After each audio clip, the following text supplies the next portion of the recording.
in the stew, breaking down the news like she's slicing a cube. Come on, y'all, let's discuss, that's the frame. Dropping hitters till he's putting lame to shame. Hilarious for real, got the nation on the buzz. Got them tuning in like they addicted to the love. She the queen of the trends, no fake, no frauds. Unpacking every topic, flipping all the odds. From city lights sparking to the Capitol walls.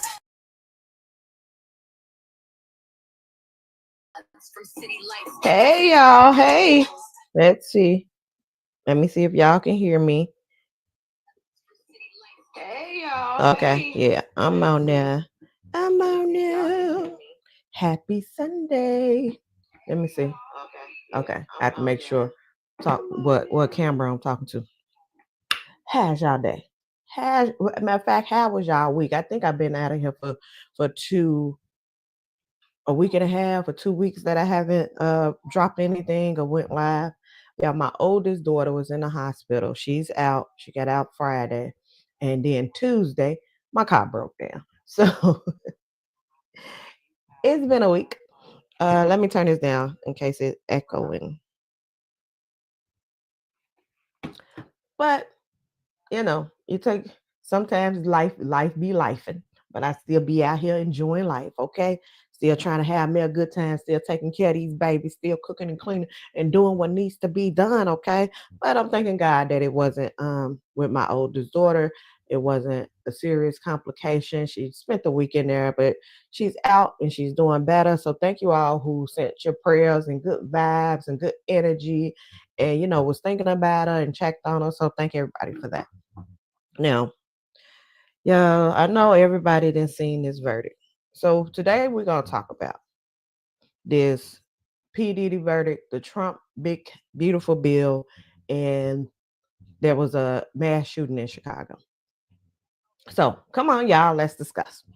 Now, if y'all been following the P. Diddy trial, y'all know that I think there was 5 charges that he was charged with, which is a RICO, 2 sex trafficking, and 2 pretty much the Mann Act, which is transporting somebody for prostitution, transporting somebody for sex, pretty much.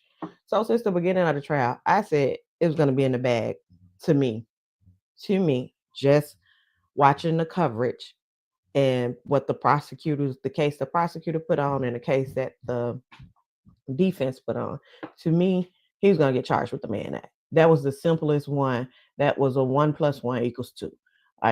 To me, it was just simple to look at the records, see that he didn't transported these male escorts. He didn't transported his girlfriends, whatever you want to call them, over to another state for sex and paid them for it. All you had to do, put up records, put up, airplane tickets, his money when he paid it. That was simple. The RICO, to me, I felt like they proved it, but and y'all drop down and tell me, do y'all think he should have been charged with all 5? Do y'all think the jury got it right? Or what? The RICO was the most serious because, of course, that he was looking at a life sentence with the RICO. He did not get charged with the RICO. He did not get charged with the sex trafficking. With watching the case, to me, I felt like the prosecutor did prove sex trafficking. And they did prove the RICO in the literal sense, the definition of the law. I believe a lot of people had a problem, and even I said it, that it's going to be hard just for people on the jurors to agree with RICO when you only got one person on trial. When typically that's not what you see. Typically with RICO, there's a couple of people to show that there's a criminal enterprise that they are doing this illegal stuff through. It was just P. Diddy. And through the trial, you heard various names. You heard D-Rock a lot. You heard KK a lot. You heard the assistant a lot.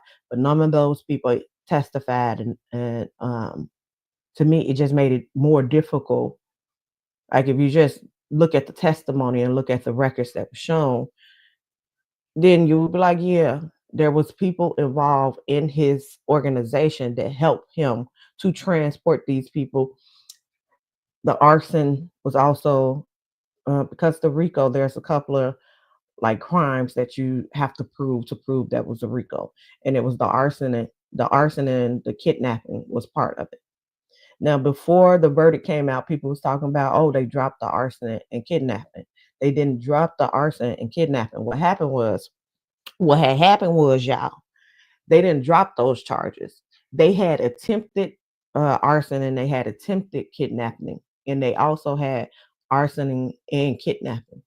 So what they did to try to simplify things for the juror, because the instructions for the jury was like 40 pages, 60 pages, or something like that. So to simplify it, the prosecutor felt like they proved that Diddy did the arson, with Kid Cudi car, and the kidnapping with making the assistants stay however many days for in these continuous lie detector tests, the video dragging Cassie back to the room, not letting her leave. And I believe the Jane Doe testified about something like that too. So they felt like they proved it. So they took away attempted and kept the kidnapping and arson on there. So right away, people was like, "Oh, they dropping charges on Diddy. That means their case is not strong." No, that's not what they mean. They it meant that they felt their case was so strong that they didn't need to keep the attempt charge because they proved he did it. But I felt like, and y'all tell me this, why do y'all feel like he didn't get charged on the RICO and the sex trafficking? To me, I felt like I believe that the jury was majority men. And to me, the men that I talked to and have talked to about this case, a lot of them just felt like, oh, well, it was domestic violence. It wasn't sex trafficking. It wasn't a RICO. It was just domestic violence. It seems that, and not all men, and you seen the popular male rappers talk about, oh, well, that's just domestic violence. Yes, the video was horrible, but that's just domestic violence. That's not sex trafficking. The sex trafficking is making someone perform the sex acts under force or under coercion, and that's pretty much force, intimidation, or pressure. So I'm like, okay, if you see him whooping her ass in that video, dragging her down the hall and everything, make her go back up in that room. Uh, you don't think that's force, intimidation, or pressure? And there's various accounts, and various people came to testify about witnessing P. Diddy beating shit out these girls that that they were doing freak off with. Now the thing was, and a lot of some men felt like that they were doing it because they wanted to do it, and they put on a defense as if to cast the light that pretty much these girls was like gold diggers. Like they did it to get in P. Diddy good grace. And then they did it for the money. They did it so he can pay the bills, things of that nature. So people seeing that, and some of the people obviously agree with it. All right. The prosecutor, when they did their closing, they made the case that, and I thought that would have been good enough, but it wasn't, uh, to the jury. They made the case that you don't have to f- believe that every freak off was by force, because in relationships, in abusive relationship, toxic relationship, whatever, in a relationship, you could agree to start doing it in the beginning, but that doesn't mean you want to continue doing it. And to me, that's where the blurred line happens, because women could understand. To me, more women will understand that. Like, yeah, they initially did it because they did think that this would get them in P. Diddy grace, especially Cassie. Seems like she thought that would move her up and moved his baby mama out that top spot and put her there. But then after you start doing it and you don't want to continue doing it, and he's forcing you to do it, then that's where it's illegal at. So people didn't, I guess the jury didn't agree that in all them 10 years and her black ass, pictures of black ass, they didn't really say. There is one interview out there with, he's not a juror, he was a alternative. And what happens, they have I want to say it's 12, and it was four alternates or something like that.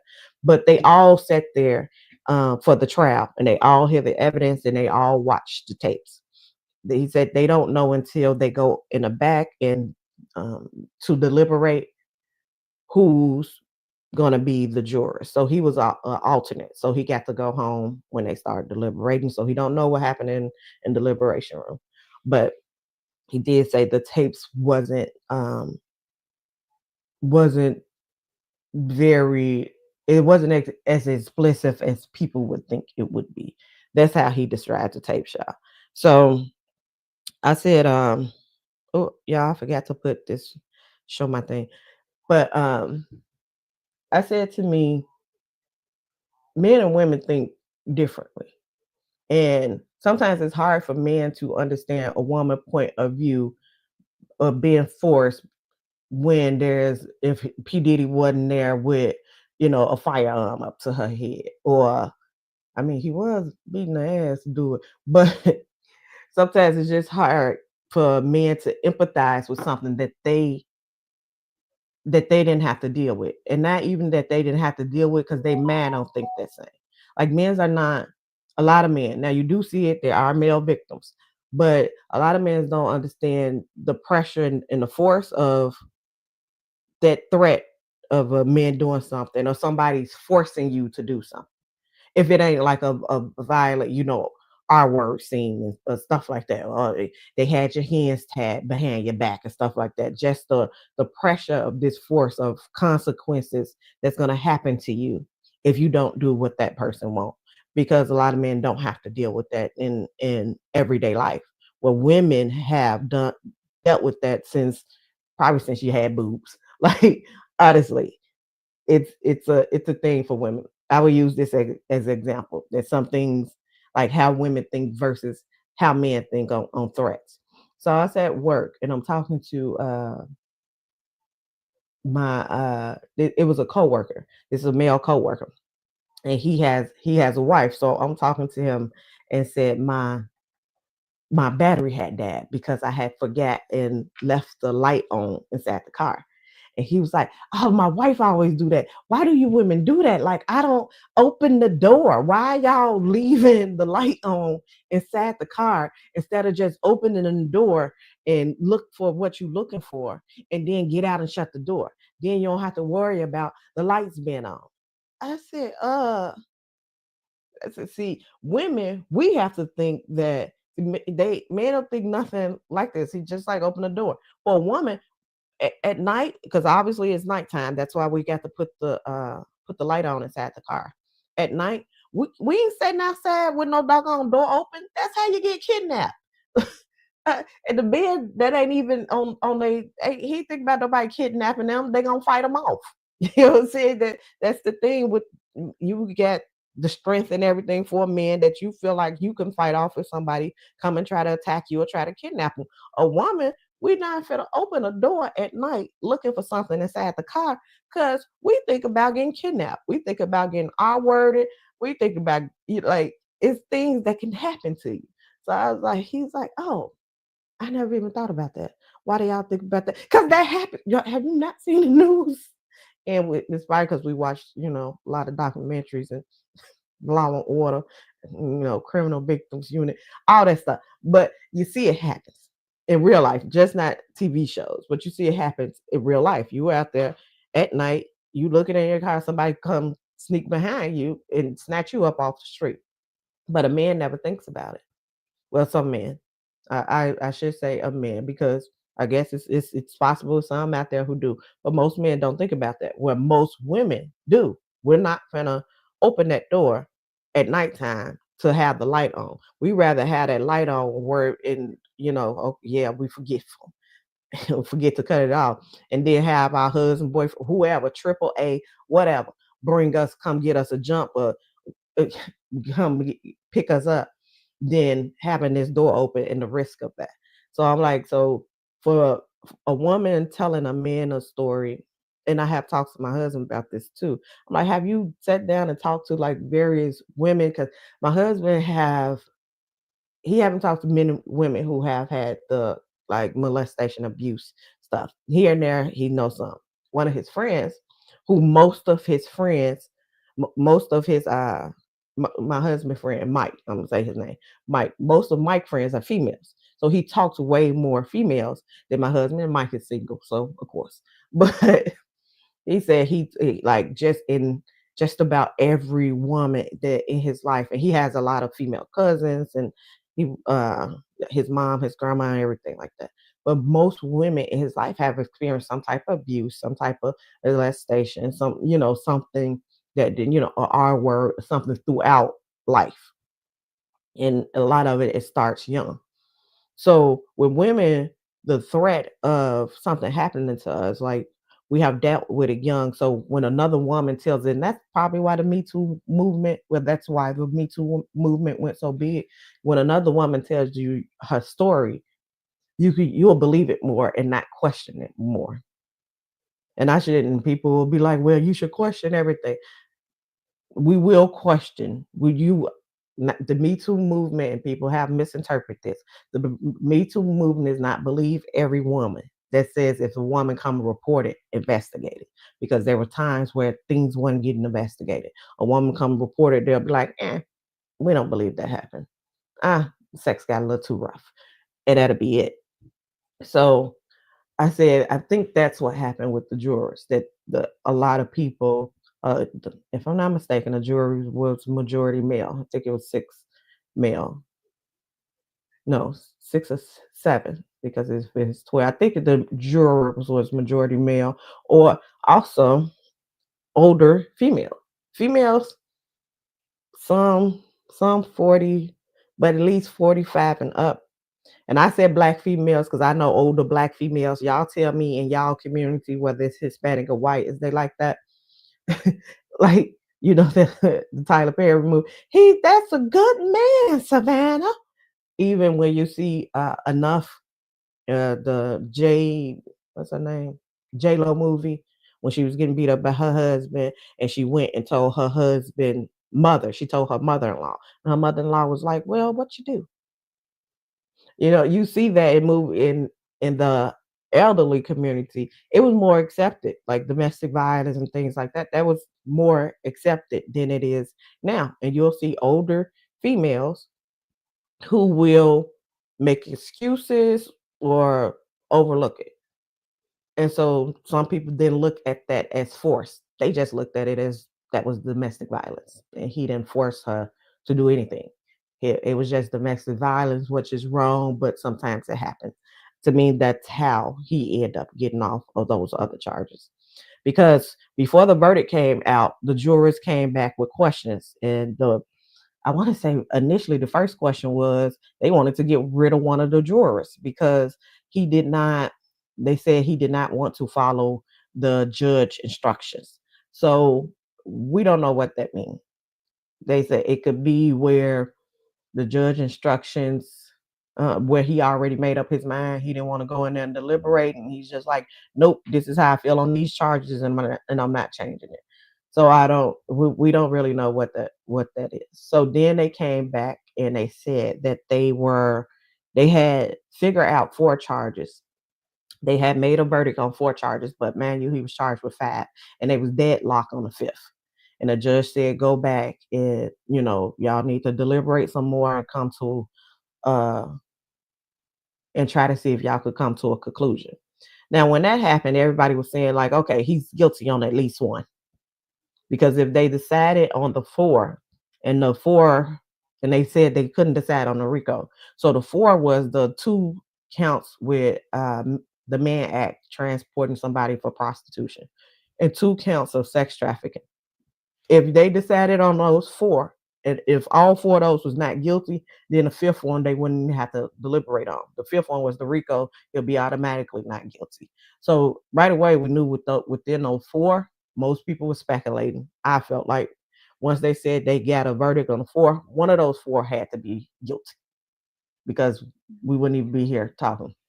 So then the judge sent them back. They went back that day. They came back the next morning, and that's when they came in with the verdict the next morning. And the verdict, he was found guilty on the Mann Act and not guilty on sex trafficking and RICO. So do y'all think that the jury got that right? Do y'all think he was guilty of all 3? Now what's coming up next is his sentencing. Now the part now when they found him not guilty, right? They said he Diddy was in there celebrating. He turned around, mouth to his kids, "Daddy'll be home," or "I'm coming home," or something like that. So then, after they found him not guilty on three, guilty on two, they went into a recess and they said they'll be back at 5 o'clock that day and to determine what's going on. So his lawyers apparently and his whole team, they said because his mom was there, I believe some of his kids was there, and they thought, they was happy, they was celebrating. They thought he was gonna come home because he was found guilty of the lesser charges. Those Men Act max is 10 years for the Men Act. And they said typically the Men Act is, typically most people was assuming the judge is going to sentence him to like a year and a day, up to 2 years. I believe the prosecutor are asking for 5 years, and the defense, of course, I want him to be like time served. But when they came back at the 5 o'clock, they came back at 5 o'clock. They was asking for bond. So they thought that the judge, because he was only sentenced to out two of the five, that the judge was going to, set a bond. He's going to pay that bond. He's going to be at home partying and stuff with baby. And and the judge said, baby, the defense, everybody, they was all shocked. The judge said, nope, no bond. I didn't seen this video. And I didn't seen because it was about his violence tendency, his violence behavior. And he used P. Diddy own defense to keep his ass in jail, because the whole defense throughout the trial, throughout the closing, is that they said, "Oh, P Diddy's a horrible person. P Diddy is mean. P Diddy is a workaholic. P Diddy, may not pay people what they deserve to be paid. P Diddy, yes, he abused women. Yes, he hit women. Yes, P Diddy did a domestic violence. We're not denying any of that. But what we're denying is that he did nothing illegal as far as sex trafficking, RICO, and this Man Act. That was not illegal. And like beating your women, domestic violence, I mean, is illegal, but it's not part of these charges that he getting charged with. So he should be found not guilty." So the judge used that whole defense of them saying, admitting that he's a violent man, that he beat women. And so these are the two charges that he got charged with. Technically, Cassie and the other lady, those are his victims who are still out there. So I'm not going to release him. And during the trial too, there was evidence that he had reached out to the victims. So the judge like, no, I'm not releasing him. He got a habit to be violent. So you want me to release this violent man back on the streets? And Cassie attorney sent the letter in asking him to keep him in jail. So the judge was like, no, we're not releasing him. He's staying here. He's not going to have a bond until his sentencing date. And his sentencing date is in October. I believe it's October. It's the beginning of October. So the judge did agree to, he's open to pushing the trial, and I believe the prosecutor did too, open to pushing the sentencing date up. So, but as of right now, it's October. It's his sentencing date. And so, what do y'all think that he's going to do for sentencing? Because the max is 10 years, and he's charged on two. So they say technically he could get 20 years because the judge could have it run back to back. He could charge him with the max 10 years each sentence and have him run back to back. But they said no one thinks that's going to happen. No one. Lawyers, nobody thinks that's going to happen. So I believe he's going to come to a middle, because if I'm not mistaken, the prosecutors asked for 4 to 5 years. His defense is asking for like a year, because then he'll be out, because he did already like 10 months, and this is federal, so I think you have to do like 85% of your time. So then he'll be out. But I'm thinking that the judge is going to do a compromise and do the middle.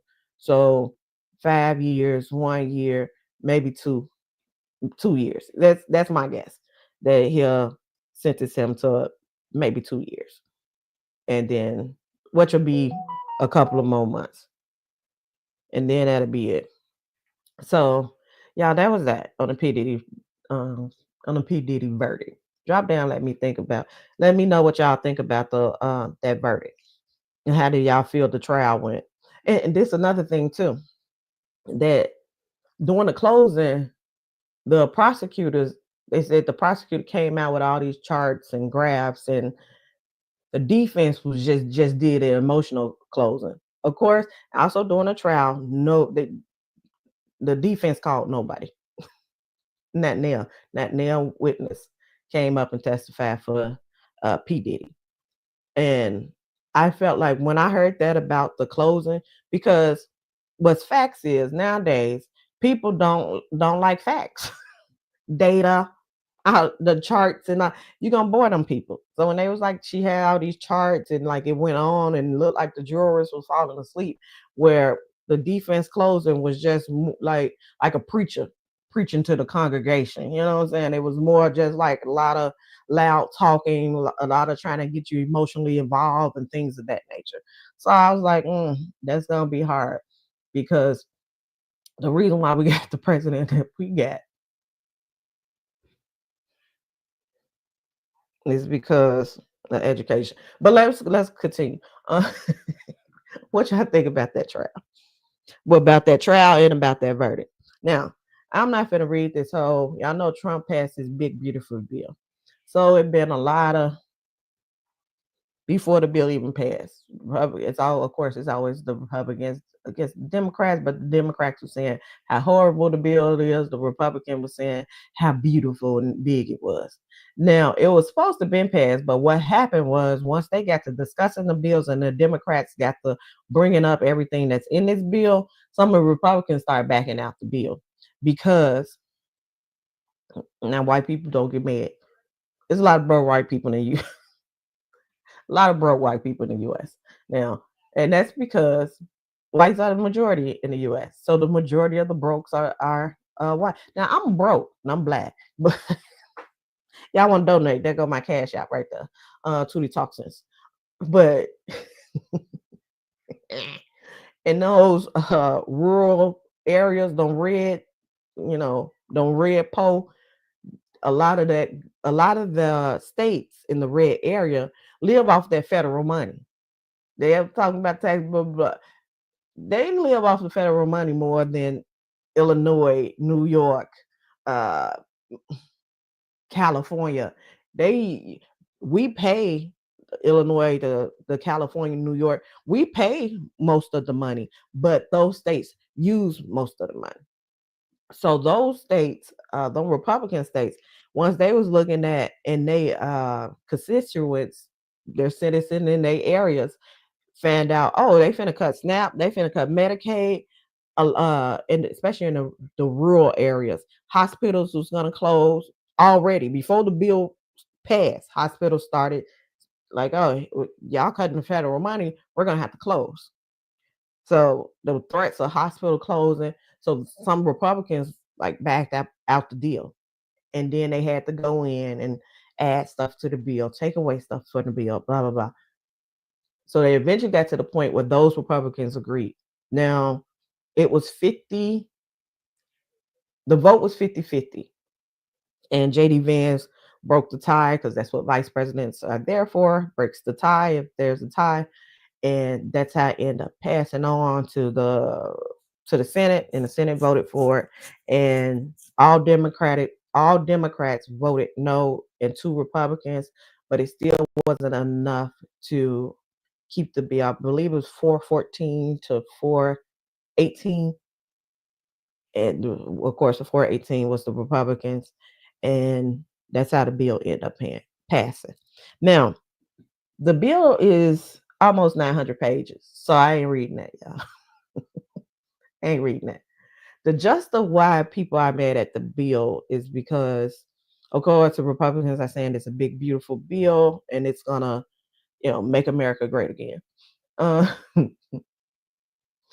let me see. I'm trying to think of what's good. There is some money in there for military to upgrade basis and things of that nature. The child tax credit increases from 1,000 to 2,000, and I believe the standard deduction increases. The reason why so many people don't like the bill is because this is just an extension of the 2027 when Trump was in office before. This is an extension of that same bill. So people are complaining, and the reason why they didn't vote for Biden and everything is because of the taxes, and my taxes are too high, and the middle class is suffering under these taxes. But the taxes was still Trump plan from 2027. It was set to expire, I want to say in October of this year, 2025. That's when his plan was set to expire. That's why it was such a big push to get this done. And so that the plan also give permanent tax deduction to the richest of the people. I believe you have to make at least 400,000 to even see for these tax deductions or to benefit from this tax plan. Also, it's raising the tax debt, the U.S. Debt to 3 trillion, 5 trillion more, or something like that. Something around there between 3 and 5 trillion more that is raising the tax debt to. It's also making it more difficult to. It's cutting some Medicaid and some SNAP, and it's also putting in limits where able-bodied people have to like certify more often and have to show proof of them looking for work, and it's putting in all these other stipulations that they feel like a couple of million, some millions of people are going to lose their Medicaid and SNAP within the next 4 years. So I'm trying to think, is that yeah, it's that 100 pages. So well, I said all we can do right here is wait and see what happens. I can't tell you which way it's gonna go, but the big thing, and they taken away energy credits and deductions that you would get, for solar power, or I don't know if solar power is on there, but I know electrical vehicles was on there. That's why Elon Musk and Donald Trump is into it, because this bill takes away tax incentive to buy electric cars. Okay, yeah. Now that's it. That is the big, beautiful bill. Now let's move on to something local, right?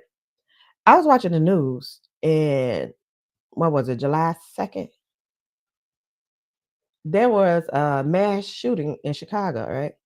And when they described it, I said, that sounds like a drive-by. That's when we started calling a drive-by mass shooting. But I said, well, maybe that's better, because to call drive-by mass shooting, because it seems like when it's mass shooting, then there's more investment into it, as far as like now we need to see mentally what was going on with the shooter. We need to see mentally, was there any mental issues? Was there something that could have been done? What was the school life like? What was the home life like? Where it's drive-by, it just seemed like it's black on black crime, nobody cares about it. Another drive-by have happened. But mass shooting, it seems like it get a little both, a little more in depth about what happened and how can we fix it so this won't happen again. Now, what I was reading is, well, you actually, my daughter told me, because these people, this crowd was more her age. So she told me this was a female rapper. So I'm gonna show y'all the story. So it was an album release party for a rapper, and I believe once the party was over, people was coming out.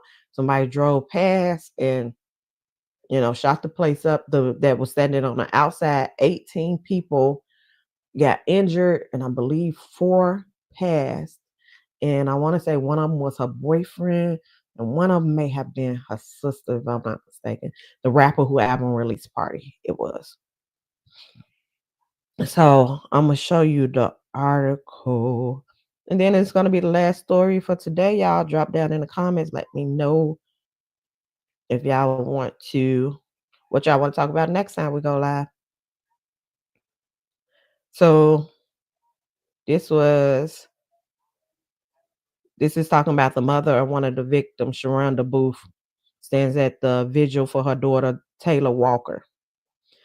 She was one of the 4 people shot and killed outside an album release party in Chicago.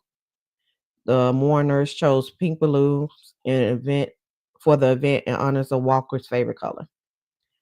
She's the one her friends turned to she's the one her friends turned to for a problem, whether that was fixing their hair or personal advice. Dozens of people came to a vigil on the south side of Chicago the evening of July 3rd to mourn Taylor Walker, one of the 4 killed in a drive-by shooting, the evidence before. See, the mass shooting, do you see that said drive-by all on the news? Because of course I keep that I'm in Chicago, I'm in the Chicagoland area. All the news it kept saying mass shooting, mass shooting. But in here it said drive-by. Because I was like, when they start calling drive-by mass shooting? But I think they should continue calling it a mass shooting. The mass shooting outside an album release party in Chicago Ritzy River North neighborhood has shocked the city, and that's why I thought they called it a mass shooting, because the River North neighborhood is a good part of Chicago. That ain't the it ain't in the hood, So I'm like, is they just changing the name because of the neighborhood that it's in? But let's continue. The River North neighborhood has shocked the city, where leaders thought they had begun turning the tide on violence. In addition to those who died, 14 people was injured in the shooting. I can't believe they took my baby like that. Shonda Booth, the mother of the Walker 26, it left a big hole in my heart. Both Booth stood at the center of a large crowd outside of Chicago Vocational High School for the vigil. Walker studied cosmetology and danced at the South Side Institution years ago, according to classmate. Chicago police have not made any arrests and are investigating what prompted the shooting at the album release party of Southside rapper Mellow Bucks. It happened at about 11 p.m. on July 12th, 2nd. I'm just making up words. That clearly say July 2nd. July 2nd, when a dark colored vehicle drove by and fired into a crowd of people standing outside before immediately fleeing the scene, police said. The incident occurred outside Artiste restaurant and lounge where the party release was held. In addition to Walker, the deceased included 2 men aged 23 and 25 and a 27-year-old woman. So that's total of 4, according to Cook County Medical Examiner Office data. The injured range in age from 21 to 32 and was taken to area hospitals. 3 of the injured were in critical condition. One was shot in the back, a second was shot in the leg, and another in the mouth. Oh my God. The friends and family remember Walker as a skilled hairdresser and dancer. She knew so many people, said Neil. She grew up in the same South Side neighborhood as Walker. She was really popular. She was popping, hairstylist, dancer, the party. Many of the people at the vigil wore pink in reference to Walker's favorite color, and the crowd released dozens of pink balloons in her honor. Okay, what else to know about the shooting? The shooting happened at the album release party of Chicago drill rapper Bucks. The name of the album is Hollywood. Bucks' significant other was among the people killed, and she said in a post on social media, the Chicago Sun-Times identified him as Devontae Williams, 23. Okay, so yeah, that's that on that, because from what they said Chicago drill rapper, but from what I understand, it was one like the Chief Keef, like female, like Chief Keef gang related lyrics is how I'm gonna say it. So they don't know exactly. They said nobody is arrested, and so I guess they're still investigating. And hopefully they won't. Hopefully they would get the person quickly, so it won't be, you know, like the King Von and stuff. When you take one down, then it's gonna be somebody got to reciprocate. So, and the crime rate in Chicago is on a downward trend. So I am hoping that this is resolved quickly, so this summer Chicago won't be deadly and the crime rate could continue to go down. Yeah, I don't know nothing about nothing, okay? When it comes to this stuff. Like I told y'all, I ain't in the gang, never been in the gang. I was born in the gang because I was born with 7 sisters. Okay. Well, I was number 5. It's 2 more up after me. But I'm gonna get on up out of here because I am still have to get this car fixed. My husband got to take it's the alternator, y'all. Got to take this alternator out. We got to go take it because it's under warranty. And I got to pick up my big baby. She just called, so I had to go pick her up. All right, I'm finna get out of here. Y'all enjoy the rest of y'all day. Don't forget the replay game. Drop down in the comments. Let me know what y'all want to talk about next. And let me know how you feel about the verdict, how you feel about this big, beautiful, or as corporate say from Chicago, beautiful, beautiful bill that they have passed, that Donald Trump have signed. Now I'm gonna get out of here. Don't forget to like the video, subscribe to the channel if you haven't already. Put on the notifications, hit all so you can see when I go live, and I will catch y'all next time. Bye.